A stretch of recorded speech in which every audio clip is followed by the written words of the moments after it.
सीता शोभना शुद्धमानसा बिन्दुदर्पण सन्तुष्टा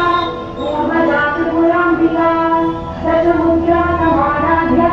त्रिपुरा शिवशङ्करी ज्ञानमुद्रां ज्ञानगम्या ज्ञानज्ञेयस्वरूपिणी योनिमुद्रा त्रिखण्डेशी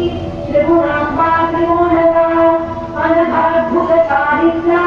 वाचिकार्थप्रदायिनी अभ्यासातिशयज्ञाता षडध्वातीतरूपिणी अव्याजकरुणामूर्तिरज्ञानध्वानदीपिका आबालगोपविदिरा सर्वानुल्लङ्घ्य शासनां श्रीचक्रराजविहया श्रीमत्त्रिपुरसुन्दरी श्रीशिवा शिवशक्त्यैक्यरूपिणी ललिता